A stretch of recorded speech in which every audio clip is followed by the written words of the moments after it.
এক, প্রকৃতি বলতে কি বোঝায়? চারপাশের জীব ও জড় বস্তু মিলিয়ে পরিবেশকেই প্রকৃতি বলে। দুই, প্রকৃতি থেকে চিত্রাঙ্কন কি? প্রকৃতির দৃশ্য দেখে ছবি আঁকাকে প্রকৃতি থেকে চিত্রাঙ্কন বলে। তিন, প্রকৃতি থেকে আঁকা ছবিকে কি বলা হয়? প্রাকৃতিক দৃশ্যচিত্র।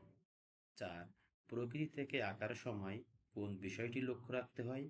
অনুপাতে ও রঙের মিল রাখতে হয়। পাঁচ, প্রকৃতি থেকে চিত্রাঙ্কনের প্রধান উপকরণ কি? রং, তুলি, কাগজ ও পেন্সিল। ছয়, প্রকৃতি থেকে আঁকার উপযোগী সময় কখন? সকাল ও বিকেলের সময়। সাত, প্রকৃতি থেকে আঁকার মূল উদ্দেশ্য কি?